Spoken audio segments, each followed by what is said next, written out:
Welcome to Planet Sleep. I'm your host, Josh, and tonight we're going to travel halfway around the world to visit the beautiful, yet wild, Australian Outback.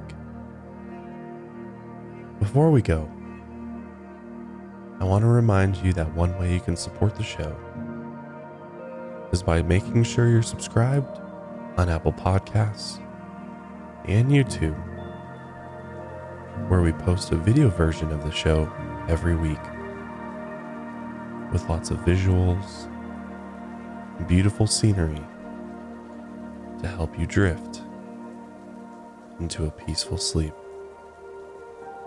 But now that you're ready to go, let's head to the Outback.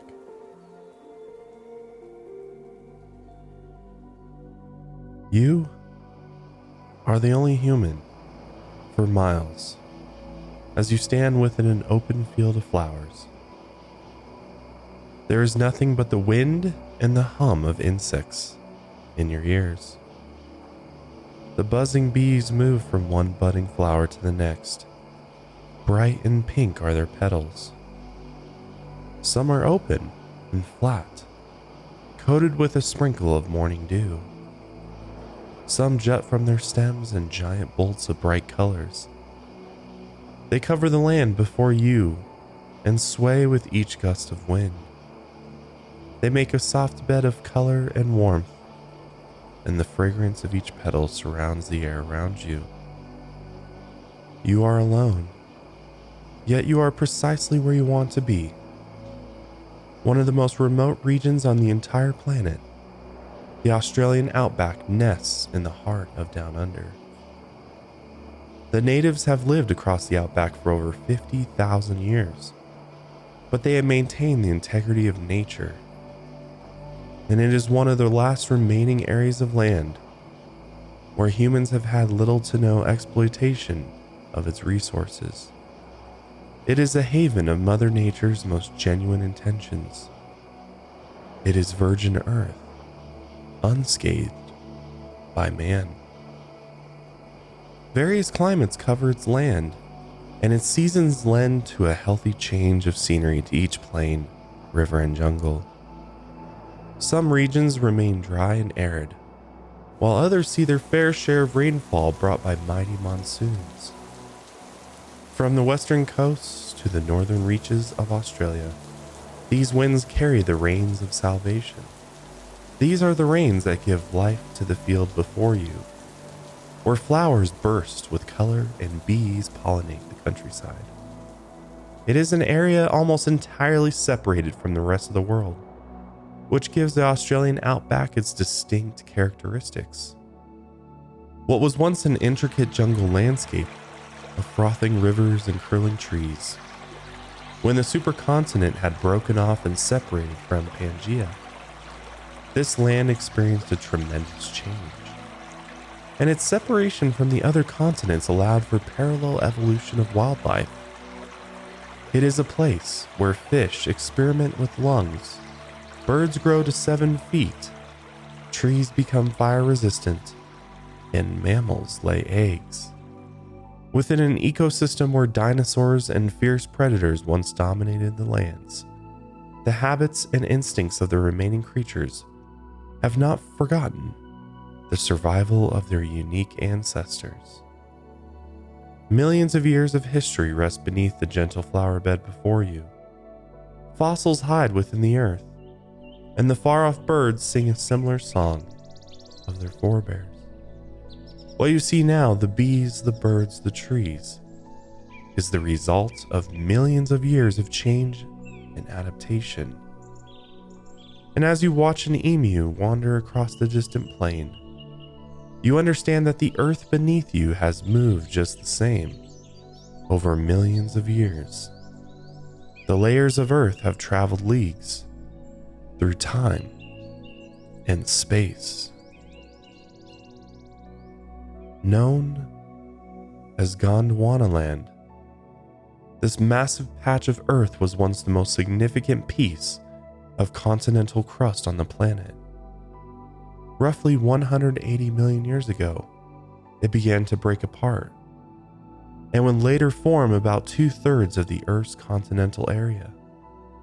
Not only did Gondwanaland contribute its name to the 12th studio album by the psych rock band King Gizzard and the Lizard Wizard, but had also spread its land to many different areas around the planet, and this included the lone continent of Australia. This land would drift far away from the rest of the world and find a place to settle in between the Indian and Pacific Oceans. As this continent fled from the rest of the pack, it made its way towards the Tropic of Capricorn. Its climate continued to change over its long journey. It shifted to a remote corner where only a handful of small neighboring islands joined it. And along the way, the sweltering jungles that once covered the continent had broken up.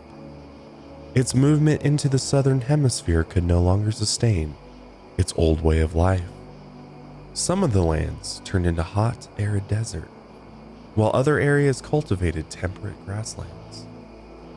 A few areas managed to hold on to their rainforest roots, but as the land and climate changed, flora and fauna changed along with it. As the dinosaurs died out, they left behind not only their fossils and footprints within the Australian rock, but a slew of descendants. Each of the various birds that still wander the outback is reminiscent of the leathery lizards that once dominated the Jurassic forests. And now, with no large predators within the forests of Australia, the small animals and birds can freely graze without fear. Plentiful amounts of food thrived within the climate, and although the new birds adapted to their changing ecosystem, many of them couldn't shake the old habits of their reptilian ancestors. From beyond the rich flower bed, a dense thicket of rainforest lines the far-off countryside. You hike your way through the knee-tall grass, and be careful not to disturb the pollinating insects flying from one wildflower to the next. The sun inches its way across the sky from morning into noon. The dew of the grassland has all but evaporated, but you sense an even greater mist ahead. As you reach the edge of the rainforest, a heady burst of heat and humidity escapes from its leaves. As you peel back the layers of broadleaf trees and knock the drops of water to the ground, you see what looks like a small dinosaur walking on its hind legs.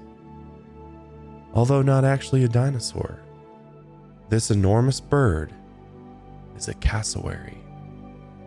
Some of these behemoths can weigh over 180 pounds, and out of the corner of your eye, it could easily be mistaken for an ancient dinosaur lurking in a Jurassic forest. Its large, leathery feet lumber across the soft rainforest floor as a large animal makes its way through the trees. Sharp claws scrape the ground at the end of its three-toed foot. Its middle toe looks like a dagger and grows up to 5 inches long. The cassowary's neck is covered in bright red and blue skin, leathery and loose, and its large eyes watch you from afar. On its head there protrudes a large hornbill, jutting towards the sky. And the only physical differences between this large bird and dinosaurs from ancient times are its small wings and dark plume of black feathers. Its body is a large round blob of thin feathers that sits above its skinny legs and below its neck. It keeps one of its large eyes on you, and it casually struts through the bushwhack trail ahead in search of fruits, flowers, and fungi. And if it can't find those, it might snack on snails, insects, or frogs. Although the cassowary appears docile at a distance, you make sure not to move too close. Its 5-inch dagger attached to his middle toe is known to kill, so you wait until the bird passes through before continuing further into the rainforest. While some of the birds of the Australian outback once weighed 550 pounds, those monstrosities are now extinct. Only their distant relatives now claim the countryside. As you make your way through a thicket of dense foliage, gently slicing through the vegetation with a small machete, you cross paths with one of these relatives. Although much smaller in size and stature, the blackbird carries along with the tradition of reptiles. Named the Australian brush turkey, this plump bird sports a bright red head, a yellow collar, and a dark fat body.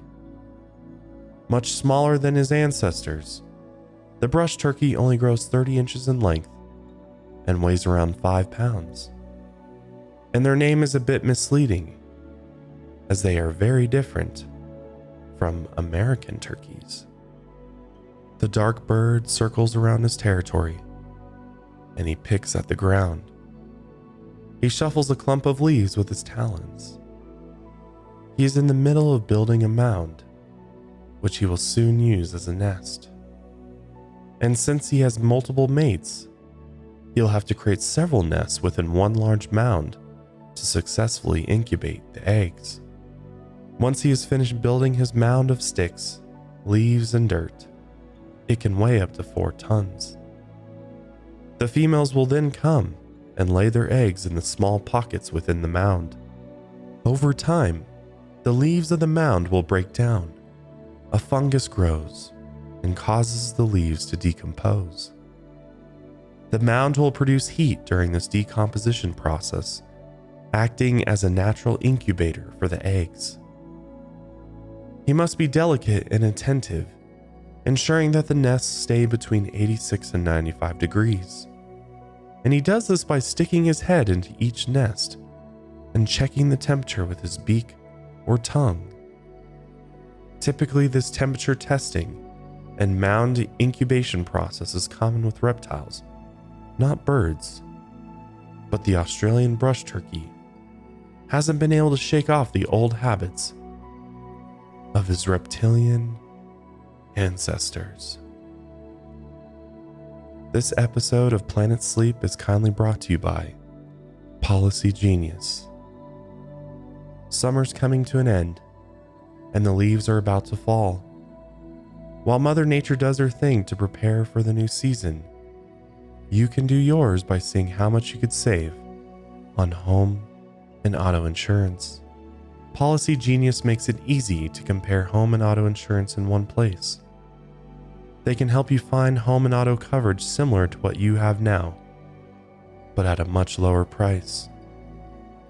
They've saved customers on average $1,250 per year over what they were paying for home and auto insurance.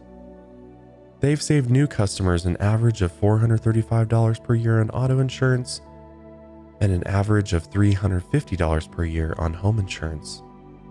Their team will handle the paperwork to set up your new policy or switch over your current one. Getting started is easy. First, head to policygenius.com and answer a few quick questions about yourself and your property. Then Policy Genius takes it from there. They'll compare rates from America's top insurers, from Progressive to Allstate, to find your lowest quotes. The Policy Genius team can look for ways to save you more, including bundling your home and auto policies. If they find a better rate than what you're paying now, they'll switch you over for free. Their top-notch service has earned Policy Genius thousands of 5-star reviews across Trustpilot and Google. So head to policygenius.com to get started right now. Policygenius.com. When it comes to insurance, it's nice to get it right. After spending several hours in the rainforest, leaning against a large tree, and watching wildlife go about its day, you circle back towards the grassland. The sun breaks through the tree line, and you soon find yourself in an open field of tall grass and large patches of dirt. Dozens of different animal tracks have imprinted themselves into the drying dirt, and many look as if they are dinosaur tracks. But the earth is too fresh, the ground too loose, to maintain tracks from that long ago. Once you think you're over your fair share of Australian birds, the outback reveals one more to you. One with a peculiar history among Australians. About 50 yards from the dirt tracks, you see a small congregation of birds. They prance beneath a western myall tree. Its far-reaching canopy lends a good amount of shade for the thirsty birds below.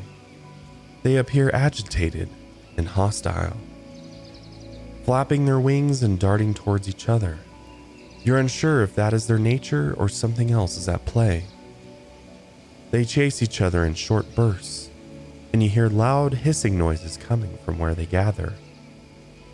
They are large birds and look similar to your old friend, the cassowary, but even more prominent, less leathery and more feathery. The Australian emu bounces along the plains and chases its neighbors. At first, there were maybe a dozen or so, but even more appear from around a narrow tree line. They gather to watch each other hiss and dash along the grass.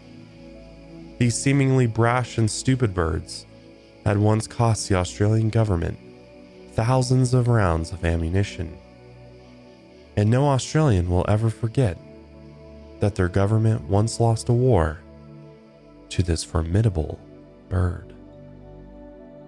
After the First World War, many British and Australian veterans were offered farmland by the Australian government, and after years of work, they soon realized the conditions of these lands made it nearly impossible to turn a decent profit. The Great Depression hit, and in 1932 these farmers struggled not only with the falling prices of wheat, but the emus that terrorized their crops. Thousands of these birds moved in from the outback and began eating all of these farmers' crops. 22,000 have been recorded eating from the various farms of Western Australia. In desperation, the farmers pleaded for the Ministry of Defense to send help. A major and his 2 soldiers responded to the call, and they brought with them 2 machine guns and 10,000 rounds of ammo. This would eventually be known as the Great Emu War. The soldiers thought it would be simple. Killing a bunch of dumb birds in a large group would be easy, right? Wrong. As the men opened fire on the emus, they could dodge, duck, dip, and dive through the bullets. They also hadn't realized emus could run over 30 miles per hour. The men also underestimated the incredible agility of the emus, and after 2,500 rounds wasted, they had only killed 200 emus. The men withdrew, losing their first battle, but they would soon return. In their second attempt, they managed to kill almost 1,000 emus using 10,000 rounds of ammo. Yet even then, the vast number of emus that flocked the countryside was far too great. And again, the Australian military withdrew, and their country would be the only country to lose a war to birds. Although a bounty system would eventually claim the lives of thousands of more emus, these large, powerful birds still dominate the Australian outback to this day. They thrive near sources of water, of which the outback has many, and they reproduce over 2 months. Off in a clump of trees, you see a male tending to the incubation.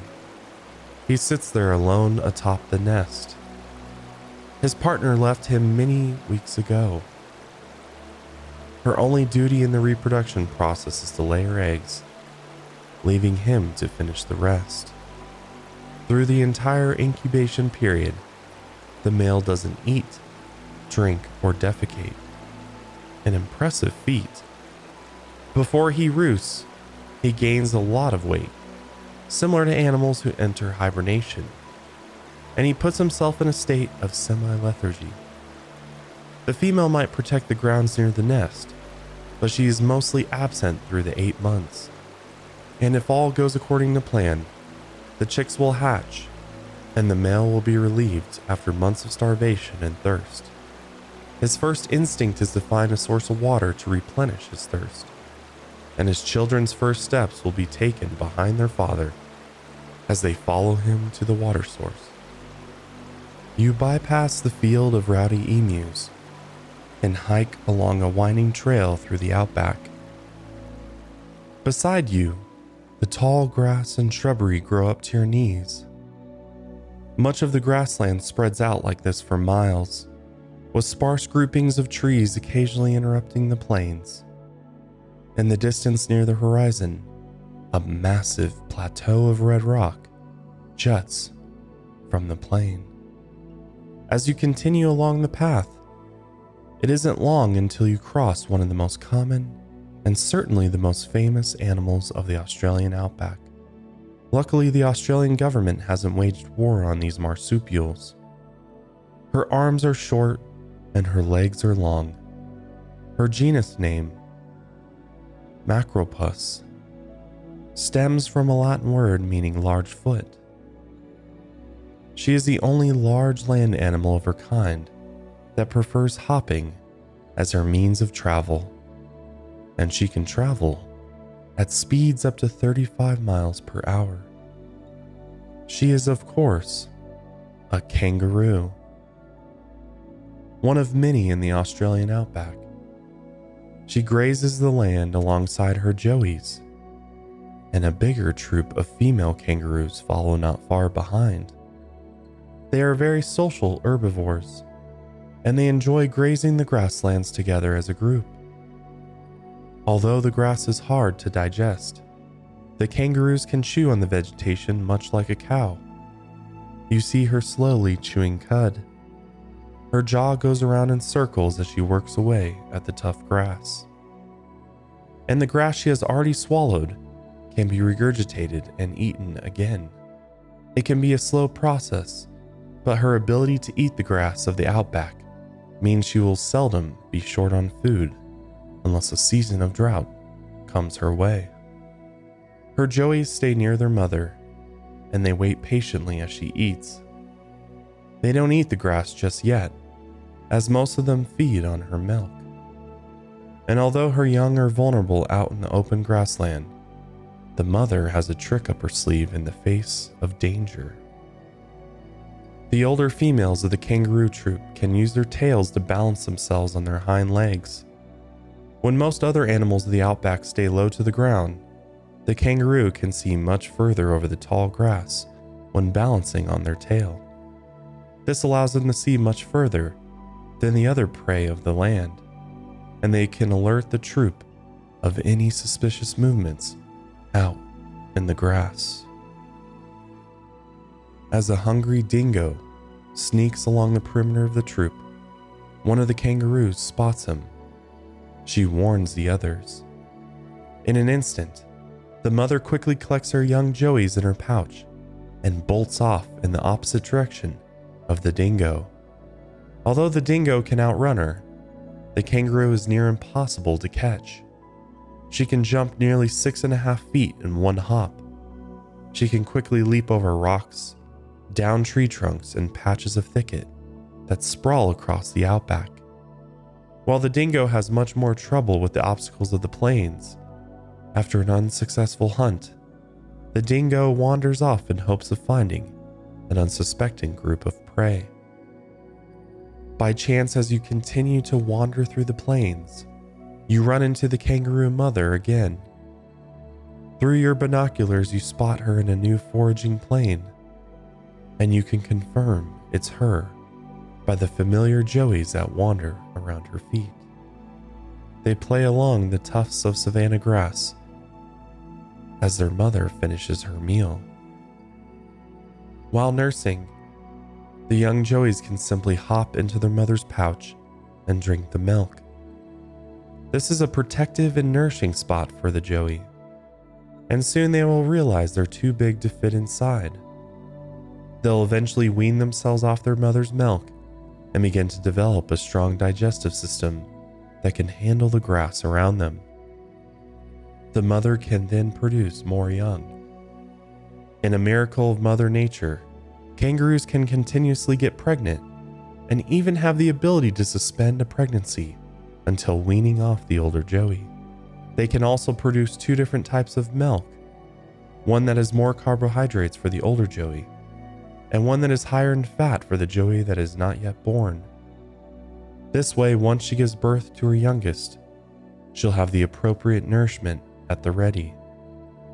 And if her resources run dry in a season of drought, she can also suspend the pregnancy until she can feed and produce milk once again. For the marsupials of the Australian outback, survival is not always the most convenient. Animals like the kangaroo must care for their newborns months and months after birth, and their environment is filled with predators, snakes, crocodiles, and dingoes. So through the ancient tree of evolution, they have developed incredible abilities to survive. The pouch, the stagnating pregnancy, the two types of milk, and the incredible quick hops through the savanna have contributed to the kangaroo's success, despite having high-maintenance offspring. While some of the marsupials of the outback have become the fittest for survival, others have made scientists scratch their heads and wonder how they've come this far. This episode of Planet Sleep is also brought to you by HelloFresh. Fall is a busy time of year, but HelloFresh recipes save time you'd otherwise spend meal planning, shopping, and chopping, so you can get back to what matters. HelloFresh offers 50 menu and market items to choose from every week, from vegetarian meals and calorie-smart choices to extra special gourmet options. There's something for everyone to enjoy, with recipes designed and tested by professional chefs and nutritional experts to ensure deliciousness and simplicity. The fall harvest is officially on with HelloFresh. Count on seasonal recipes like pumpkin cinnamon rolls and Friendsgiving ready sides, as well as fresh, high-quality ingredients that travel from the farm to your front door in less than a week. I love HelloFresh because they save me so much time that I just don't have anymore to go to the grocery store, buy ingredients, and then come home and cook a meal. I also love HelloFresh because it really does teach you how to cook different types of cuisine. With their step-by-step recipe cards, you can have a home-cooked delicious meal on your table in 30 minutes or less. Plus, I love HelloFresh's flexibility of being able to start and stop your subscription whenever you want. So check out HelloFresh today and see why they're America's #1 meal kit.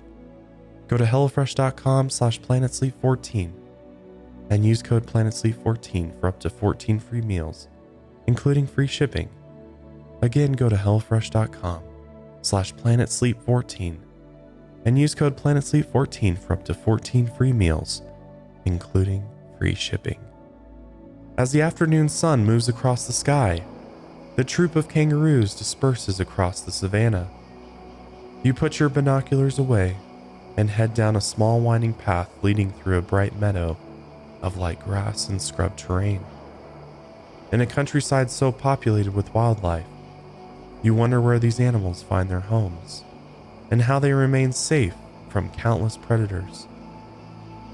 Out in the fields, you feel vulnerable and open to danger, and you feel as if a set of eyes can be watching you from any direction.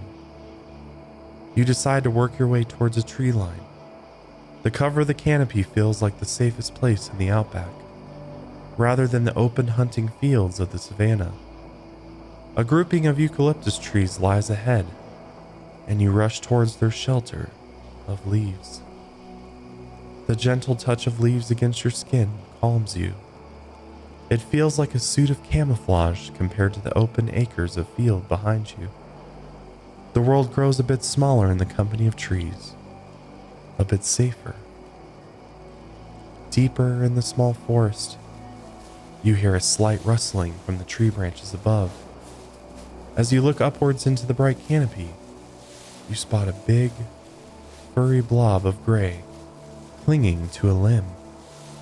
It's too slow for a monkey and too large for a possum. Its fluffy ears sway with the breeze, and its big head turns to look at you in confusion. Unmistakably, this is a koala. She looks at you and slowly scratches her downturned spoon-shaped nose, and she looks back to the tree and plucks a green leaf from a nearby limb. Placing it into her tiny mouth, she deliberately chews the leaf with gentle, churning motions, and within a moment, she is back to her resting position. Although commonly referred to as a bear, she is not. She is a marsupial.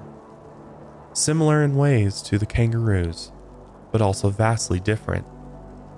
They have pouches near their stomach where they hold their young joeys, except the koala's pouch opens up to the bottom instead of the top. This is so her young can feed on her digested secretion of eucalyptus leaves. This is how they wean their young off of breast milk and begin forming their future diet of eucalyptus. These hardy fibrous leaves are found throughout the outback and are the koala's primary food source. Because of these leaves, this clumsy, drowsy, generally useless, but adorable creature has been able to survive for so long. She gets to eat from the trees that no other animal wants to eat from. So her resources are plentiful and foraging is always convenient.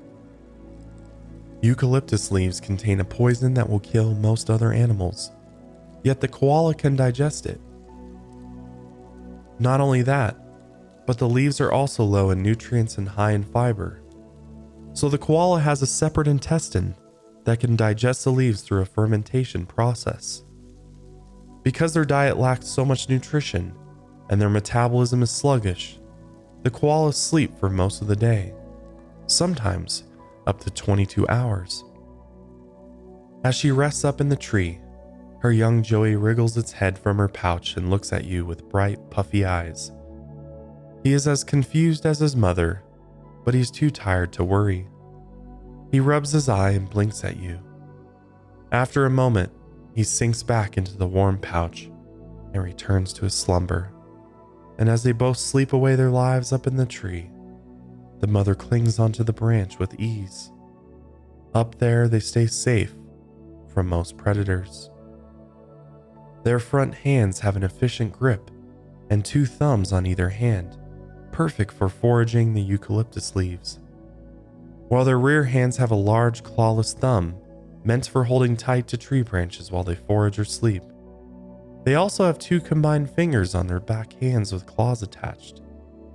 This is perfect for giving themselves an excellent scratch and grooming themselves before bed. Up in the tree, the mother wakes again to look at you. She is unsure of your motives, and something inside her sleepy head is telling her she needs to protect her young. She nimbly makes her way down the tree, but once she reaches the ground, she stumbles and crawls away, as if she's leaving the local watering hole and struggling home. Although their hands are great for traversing the trees, the koalas are incredibly awkward walking along the ground. They only do this when they absolutely need to. If they're looking for a new mate, new food, or simply trying to avoid the strange human watching her, she stumbles her way through the forest and disappears in search of a new tree to sleep in. As you clear through the forest with your machete again, you reach another clearing in the outback. Yet this time, instead of wandering along a bushwhack trail, you meet a traveling merchant and his 2 camels. After an equal trade of Australian dollars, he gives you one of the camels. You climb aboard the tall beast and ride for as far into the outback as he can carry you. You provide him with water and hay along the way, and he plods along the dirt until it becomes sand. Deeper into the outback you go, where red rocks and yellow grass cover an arid countryside, and along the horizon, dark barbed wire fences snakes along the ground. From one end to the other, you cannot see the barrier's beginning or end, and they disappear around rock formations. This is the dingo fence, the longest fence in the world, spanning nearly 3,500 miles across Australia. This barbed wire wall of defense is meant to keep dingoes from migrating into the southeastern reaches of the country. When the early colonists began cultivating sheep, they were immediately met with the apex predator of the outback. The shepherds could not protect their flock, and they quickly realized they needed to deter the dingoes from picking away at their harmless sheep. So like a politician, they built a wall. And instead of keeping the orange-haired creatures in, they built it to keep them out. The dingo is often seen roaming the arid fields of the outback, but can also wander the forests. In the desert, they wear a light orange coat of fur, while in the woods, they have a darker brown color. They are thought to have driven the ancient marsupial wolf into extinction, and they are descendants of the Asian wolf, although we aren't sure how they first came to Australia. Regardless, they are the dominators of the outback. They are apex predators and have little to no competition with the various prey of the land. They are the largest land carnivores of the outback, and they hunt almost anything with a heartbeat. Dingoes often work together in packs of up to 12 others, but they are often spotted alone, as they have adapted to different hunting strategies depending on the situation. They are successful hunters and have survived the outback for centuries. Although you are curious to see another one as you cross through a gate within the barbed wire fence, the last thing you need on your camelback trek across the outback is a dingo attack. But despite their aggression, they remind you of a domesticated dog with gentle eyes and long fur. They don't bark, but they do howl like wolves. And conservation strategies seek to keep the dingo protected and separate from domesticated dogs.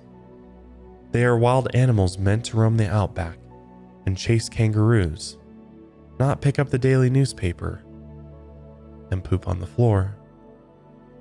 Crossing into the more arid regions of the outback, you adjust your hat as the sun begins its descent. Out in the barren fields of the desert, white mounds start to appear. Piles and piles of white rocks spread out across the horizon. You have entered the opal field of Australia. Heavy machinery crunches along the ground. Miners begin to power down the drills and cranes so they can go home after a long day of work. They dig for precious opal, a beautiful rock that looks as if galaxies of color live within its layers. You journey onwards through the mounds and quarries, and the sun begins to set behind a far-off plateau. You were hoping to make it to Ayers Rock today, a massive bust of sandstone in the heart of Australia. But you must camp for now and save that journey for tomorrow. Uluru, as it is traditionally known by the Aboriginals of Australia, rests in the middle of a giant arid plain. Nothing identifiable stands out against the huge rock, and it seems to glow dark red at sunset. Its mysterious geography makes it look like the rock was misplaced there by the hand of Mother Nature, and its beauty is undeniable. Its weathered surface cascades from the top of its 2,800-foot dome, and its entire formation appears to be one congruous rock. Uluru began to form 500 million years ago and is the result of deposit buildup. The Grand Rock, in the middle of nowhere, is where you'll journey tomorrow. But for now, you pitch a tent beside a shallow ridge, and you set a bucket of water down for your camel. He rests against the sand. As the sun fades, leaving nothing but a gray shadow across the plains, you click on the lighter to your propane lantern and watch it light up. You crawl into your sleeping bag and look out of the small mesh window of your tent, where you watch the rest of the natural light fade from the world. The hiss of the propane lantern and the hushed chirping of crickets makes you tired. You turn off the lantern and close your eyes, and the crickets guide you into a deep dream.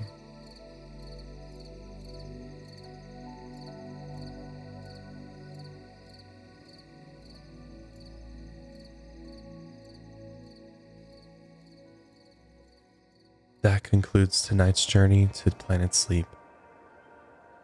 I hope this episode provided you with the peace and serenity you are looking for.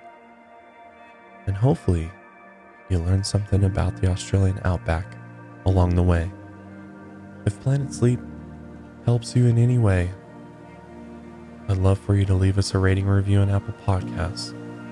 And make sure you're subscribed to the show on all platforms. But that's all for now.